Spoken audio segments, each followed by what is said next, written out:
Gaza മുനമ്പിൽ യുദ്ധം അവസാനിക്കുമെന്ന പ്രതീക്ഷ ശക്തമാവുകയാണ്. Donald Trump white ഹൗസിലേക്ക് മടങ്ങിയെത്താൻ ഇനി അധിക ദിവസമില്ല.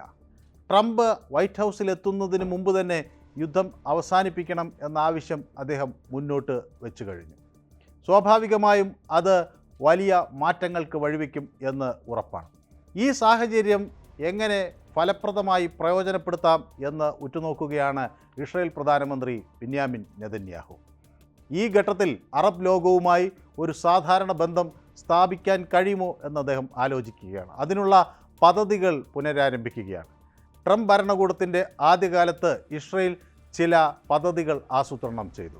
പ്രധാനമായും ഈ അറബ് രാഷ്ട്രങ്ങളുമായി ഒരു ഐക്യമുണ്ടാക്കാനുള്ളൊരു ശ്രമമായിരുന്നു. അതിൻ്റെ ഭാഗമായി UAE, അതുപോലെ ബഹ്റൈൻ, മൊറാക്കോ, സുഡാൻ എന്നീ രാജ്യങ്ങൾ തമ്മിൽ ഒരു നോർമലൈസേഷൻ കരാറിൽ ഏർപ്പെട്ടു. അതിൽ ഒപ്പിടുന്നതിന് അമേരിക്കയാണ് സൗകര്യം ഒരുക്കിയത്. ഈ രാജ്യങ്ങളിലെ ഭൂരിഭാഗം ആളുകളും പുലർത്തുന്ന അബ്രഹാമിക് വിശ്വാസങ്ങൾക്കൊരു അംഗീകാരമായി ഇതിനെ അബ്രഹാം കരാർ അഥവാ അബ്രഹാം അക്കോർഡ് എന്ന് വിളിച്ചു. ഇസ്രായേൽ പാർലമെൻറ്റിൽ കഴിഞ്ഞ ദിവസം ബെന്യാമിൻ നെതന്യാഹു ഒരു പ്രസംഗം നടത്തി. പല രാഷ്ട്രങ്ങളുമായി ഒരു സൗഹൃദം ഉണ്ടാക്കാൻ കഴിഞ്ഞതിനെക്കുറിച്ചൊക്കെ അദ്ദേഹം പറഞ്ഞു. അന്ന് ഈ അബ്രഹാം അക്കോർഡ് നടപ്പിലായതിനെക്കുറിച്ച് അദ്ദേഹം വ്യക്തമാക്കി. അതിനുശേഷം അടുത്ത ഘട്ടം സൗദി അറേബ്യയുമായുള്ള ഒരു കരാറായിരുന്നു ലക്ഷ്യം എന്ന് അദ്ദേഹം പറഞ്ഞു. ജോ ബൈഡൻ ഭരണകൂടം അതിന് ശ്രമിച്ചു. പക്ഷേ ഇസ്രായേൽ സൗദി ബന്ധം യാഥാർത്ഥ്യമാകുന്നതിന് മുൻപ് ചില പ്രശ്നങ്ങളുണ്ടായി. മാത്രമല്ല, ഈ ഹമാസിൻ്റെ നേതൃത്വത്തിൽ ഒക്ടോബർ 7 നടന്ന ആക്രമണം അവിടെ വലിയ പ്രതിസന്ധിയായി അത് ഉയർത്തുകയും ചെയ്തു.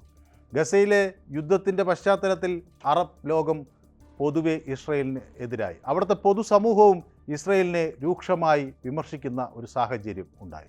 ഗസയിലെ യുദ്ധം അവസാനിപ്പിക്കണമെന്നും പാലസ്തീൻ രാഷ്ട്രം യാഥാർത്ഥ്യമാക്കണമെന്നും എല്ലാവരും ആവശ്യപ്പെട്ടു. അങ്ങനെയൊരു ഉറപ്പ് നൽകിയാൽ മാത്രമേ ചർച്ചയ്ക്കുള്ളൂ എന്ന നിലപാട് സൗദി അറേബ്യ ഉൾപ്പെടെയുള്ള രാഷ്ട്രങ്ങൾ മുന്നോട്ട് വച്ചു. ഇസ്രായേലുമായുള്ള ബന്ധം സാധാരണ നിലയിൽ ആക്കുന്നതിൽ പലപ്പോഴും അവിടുത്തെ ഭരണാധികാരികൾ വേണ്ടത്ര താല്പര്യം പിന്നീട് അങ്ങോട്ട് എടുത്തില്ല എന്ന റിപ്പോർട്ടുകളും പുറത്തു വരികയാണ്.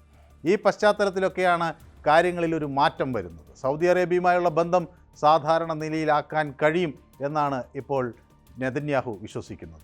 ഇസ്രായേൽ സൗദി നോർമലൈസേഷൻ കരാർ പാലസ്തീൻ രാജ്യം എന്ന ചോദ്യം ഉയരും.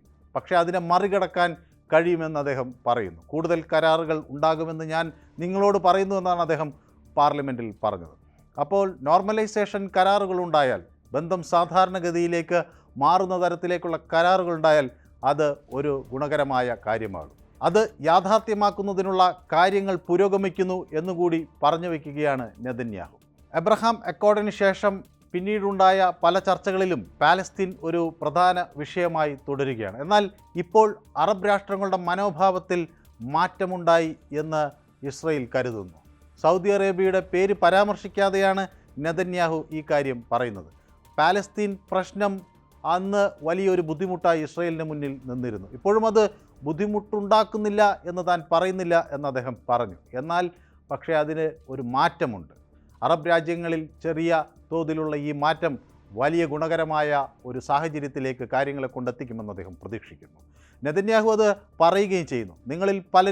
നിങ്ങളിൽ ചിലരെങ്കിലും നിഷേധിക്കാൻ ശ്രമിക്കുന്ന യാഥാർത്ഥ്യം അറബ് അയൽക്കാർ കാണുന്നില്ലെന്ന് ഞാൻ കരുതുന്നില്ല എന്നൊക്കെ അദ്ദേഹം പറയുമ്പോൾ അത് സ്വാഭാവികമായും ആ പ്രശ്നങ്ങൾ ഉണ്ട് എന്ന് തന്നെ അദ്ദേഹം സമ്മതിക്കുകയാണ്. പക്ഷേ ഹമാസ്, ഹെസ്ബുള്ള അല്ലെങ്കിൽ ഇറാൻ ഇവരുമായൊക്കെയുള്ള യുദ്ധം അല്ലെങ്കിൽ അവരോടുള്ള യുദ്ധത്തിലുള്ള ഇസ്രായേലിൻ്റെ വിജയം അവരെ കൂടുതൽ കരുത്തരാക്കിയിരിക്കുന്നു. ഇപ്പോൾ മിതവാദികളായ പല അറബ് രാജ്യങ്ങളും ഇസ്രായേലുമായി ഒരു സൗഹൃദം പങ്കുവയ്ക്കാൻ ആഗ്രഹിക്കുന്നു എന്ന തരത്തിൽ മാറുന്നു എന്നാണ് നെതന്യാഹു വിശ്വസിക്കുന്നത്.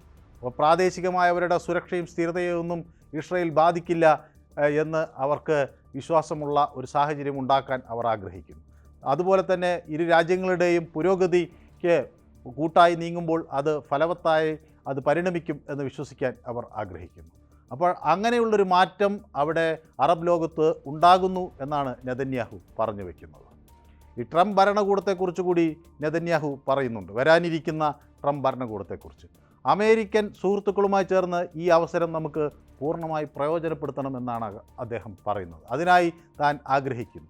സൗദി അറേബ്യ പാലസ്തീൻ വിഷയങ്ങളിൽ തങ്ങളുടെ നിലപാടിൽ അയവ് വരുത്തിയിട്ടുണ്ടോ എന്ന ഒരു ചോദ്യം അപ്പോൾ ഉയരുകയാണ്. ഏതായാലും ഈ ഹമാസ് യുദ്ധം പൊട്ടിപ്പുറപ്പെട്ടത് മുതൽ ഇസ്രയേലുമായുള്ള ബന്ധം പ്രശ്നമായിരുന്നു എന്ന കാര്യം യാഥാർത്ഥ്യമാണ്. പാലസ്തീൻ രാഷ്ട്രം അനിവാര്യമാണ് എന്ന നിലപാട് സൗദി അറേബ്യ ഉന്നയിച്ചു എന്നതും യാഥാർത്ഥ്യമാണ്. പക്ഷേ അവിടെ നിന്ന് കാര്യങ്ങൾ മാറുന്നു എന്നാണ് ഇപ്പോൾ മനസ്സിലാകുന്നത്. അന്ന് ആദ്യഘട്ടങ്ങളിൽ ഈ വിദേശകാര്യ മന്ത്രി പറഞ്ഞിരുന്നൊരു കാര്യം, പാലസ്തീൻ രാഷ്ട്രത്തിലേക്ക് വിശ്വസനീയവും മാറാത്തതുമായ ഒരു പാതയാണ് തങ്ങൾ പ്രതീക്ഷിക്കുന്നത് എന്നാണ്. ചർച്ചകളിൽ തങ്ങൾക്ക് ലഭിക്കാനുള്ള ഏക ആനുകൂല്യവും അതാണ് എന്ന് അദ്ദേഹം പറഞ്ഞിരുന്നു. അപ്പോൾ സ്വതന്ത്രമായൊരു പാലസ്തീൻ അല്ലെങ്കിൽ പാലസ്തീൻ എന്നൊരു രാജ്യം ഏതൊരു ചർച്ചയ്ക്കും മുന്നിലെ ഒരു മുൻ വ്യവസ്ഥയായിരിക്കണം എന്ന് അന്ന് പറയുകയൊക്കെയുണ്ടായി. എന്നാൽ പിന്നീട് ഈ ഒക്ടോബർ 7 സംഭവമുണ്ടായി. ആ സാഹചര്യം ഇപ്പോൾ മാറുകയാണ്. പക്ഷേ ഒരു കാര്യം പല ആളുകളും ഉയർത്തിക്കാണിക്കുന്നു, ഒക്ടോബർ 7 മുന്നിലേക്ക് മടങ്ങിപ്പോയാൽ മാത്രം പോരാ, അതിനപ്പുറത്തേക്ക് കൂടി ഉള്ള ചർച്ചകൾ ഉണ്ടാകണം എന്ന് പല രാജ്യങ്ങളും ആഗ്രഹിക്കുന്നു. അപ്പോൾ പലരുടെ ഭാഗത്തു നിന്നും പരസ്യമായ പരാമർശം ഉണ്ടാകുന്നില്ലെങ്കിലും പല തരത്തിലുള്ള അയവുകൾ നിലപാടുകളിൽ ഉണ്ട് എന്നതും ശ്രദ്ധേയമാണ്. ഇതിൽ പലസ്തീൻ രാഷ്ട്രത്തോടുള്ള വ്യക്തമായ പ്രതിബദ്ധത ഇപ്പോൾ സൗദിക്കുണ്ടോ എന്നൊരു സംശയം പലരും പ്രകടിപ്പിക്കുന്നുണ്ട്. പലസ്തീൻ രാഷ്ട്രത്തിലേക്കുള്ള പാത എന്നൊക്കെയുള്ള അവ്യക്തമായ ഒരു ടോക്കൺ ഉറപ്പ് മാത്രമേ ഇപ്പോൾ അവർ ചോദിക്കുന്നുള്ളൂ എന്നാണ് പലരും വിശ്വസിക്കുന്നത്, പ്രത്യേകിച്ച് ഇസ്രായേൽ. കാരണം നേരത്തെ പലസ്തീൻ രാജ്യം യാഥാർത്ഥ്യമാക്കണം, അതിനപ്പുറത്തേക്ക് ചർച്ചകൾക്ക് സ്കോപ്പുള്ളൂ എന്ന് പറഞ്ഞെടുത്ത് നിന്ന് അതിലേക്കുള്ളൊരു പാതയെങ്കിലും മതി എന്ന തരത്തിൽ വരുമ്പോൾ അതൊരു അയവ് വന്നു നിലപാടുകളിൽ എന്നാണ് പലരും കരുതുന്നത്. പാലസ്തീനെ കൈവിട്ടിട്ടില്ല എന്ന് സൗദി അറേബ്യ പറയുന്നുണ്ട്. പക്ഷേ പാലസ്തീൻ രാഷ്ട്രത്തെ അംഗീകരിക്കണം എന്ന് പറയുമ്പോഴും അതിന് കുറേ കൂടി സമയവും സാവകാശവും നൽകുന്നൊരു സാഹചര്യമുണ്ടോ എന്ന് ഇസ്രായേൽ കാണുകയാണ്. പാലസ്തീൻ എന്ന രാഷ്ട്രം പൂർണ്ണമായി ഉണ്ടാകണമെന്ന കടുത്ത താല്പര്യം ഇപ്പോൾ പലർക്കും ഇല്ല എന്ന ചില സൂചനകൾ കൂടി ഇസ്രായേൽ നൽകുകയാണ്. മതപരവും രാഷ്ട്രീയപരവുമായ പിന്തുണ അവർക്ക് ഉറപ്പാക്കുമ്പോഴും അതിനപ്പുറത്തേക്ക് വലിയ കടുംപിടുത്തങ്ങളില്ലാതെ രാജ്യങ്ങൾ കൂടുതൽ മയപ്പെട്ടു വരുന്നു എന്നാണ് നെതന്യാഹു പറയുന്നത്. ആ വിശ്വാസത്തിലാണ് നെതന്യാഹു പുതിയ പദ്ധതികൾക്ക് തയ്യാറെടുക്കുന്നത്. അപ്പോൾ അറബ് ലോകത്ത് രാജ്യങ്ങൾ തമ്മിൽ ഒരു മെച്ചപ്പെട്ട സൗഹൃദമുണ്ടാക്കുന്നതിനുള്ള ശ്രമങ്ങൾ ഇപ്പോൾ പുനരാരംഭിച്ചിരിക്കുകയാണ്.